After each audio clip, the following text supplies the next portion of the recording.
So as the saying goes, don't put all your eggs in one basket.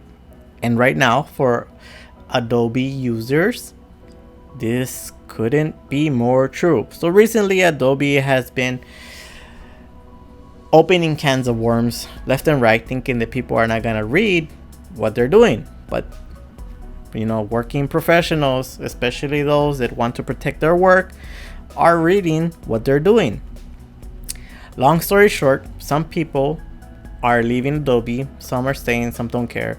I have no opinion on the subject, but what I do have an opinion on is that you should keep your doors open for other softwares. And this kind of was a wake-up call for me to also explore what else is out there, just because if things keep on getting worse with Adobe, or they keep on raising prices or something along those lines, kind of like Netflix did, I'll have an avenue of escape.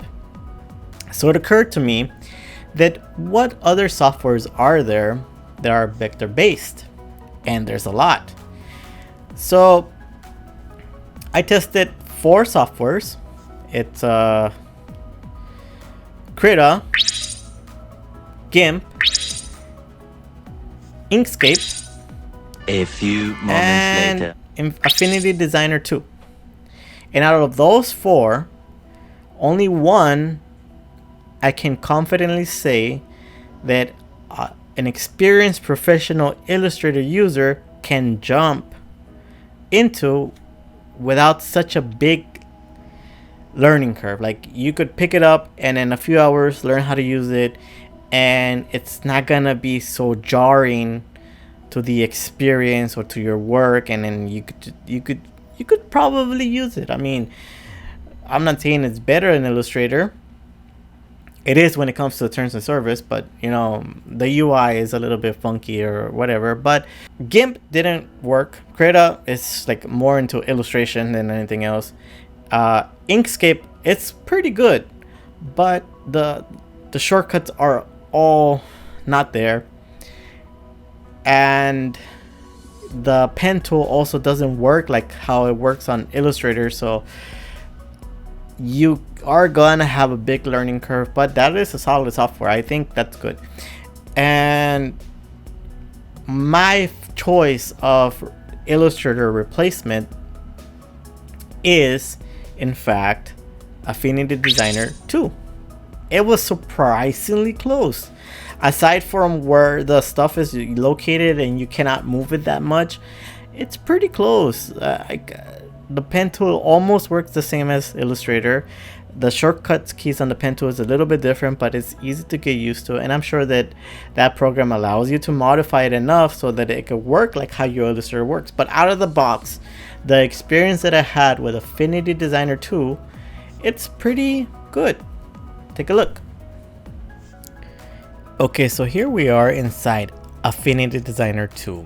And as you can see, it's a little bit similar to Illustrator, but not so much. The biggest concerning thing that changed is where they keep their typography tools. I feel like that's a problem when it's down there. But other than that, all the tools are basically where they are on Adobe Illustrator.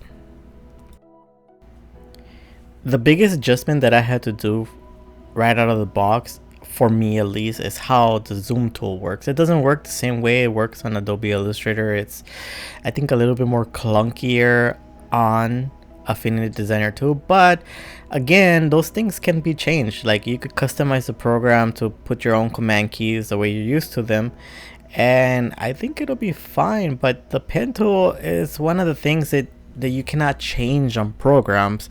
Each program has their own way of the pen tool working, and this pen tool is almost exactly the same as Adobe's, and that made me confident knowing that I could do this. I'm doing a project, by the way, that this is a project that I remember doing on my finals when I was in college for graphic design. On Illustrator 1, this was my final, and I remember it taking me 45 minutes to do. Now it just took me like I think it was this minute. This is like a 9-minute video or something like that. Not sped up, but for the sake of this video, I'm gonna speed it up, of course.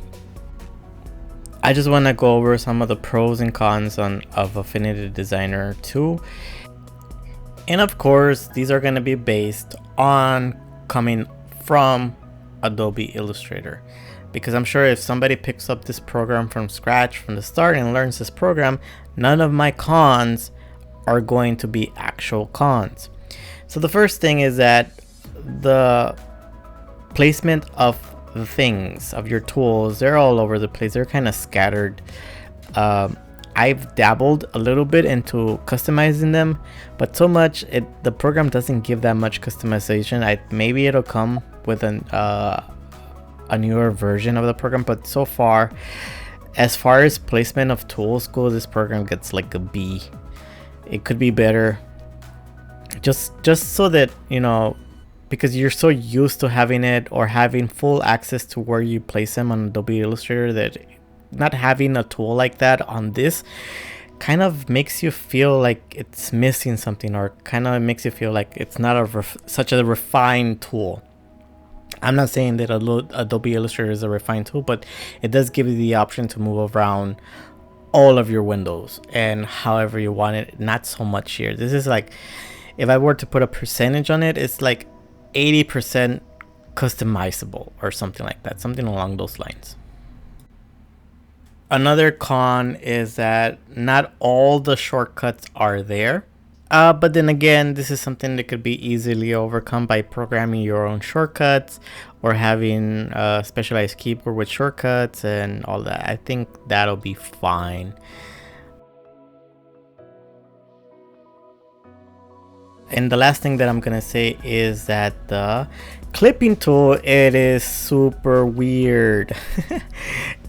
There's no clear right click clip add a clipping mask, or right click add clipping layer. Nope, you have to actually do this weird thing where you drag whatever thing you want to clip underneath the path on the same layer. I'll show it to you later on, like towards the end of this.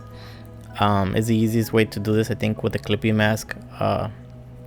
There's a million ways to do one thing, but I feel like the clipping mask is a little bit, I don't know if too advanced or too simplistic, or we just want to see the right click make a mask same way as on Adobe Illustrator. And I don't also see any shortcut for it, so the clipping mask thing is gonna be fun to figure out how to do it better. But anyways, overall, I had a really positive experience with Affinity Designer 2, and I think it's a good replacement for Illustrator. If you guys are looking for a replacement and you guys don't want to do anything to do with Adobe, I mean, this is fine. This is the way to not keep all your eggs in one basket. You don't have to switch or anything like that.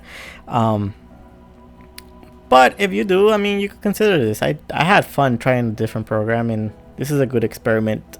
So if anybody wondering if in fact Affinity Designer 2 can replace Adobe Illustrator, yes it can. 100%, yes it can. It has a little learning curve, but you guys will be good.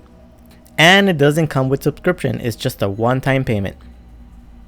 Alright, so that's all for today. See you guys.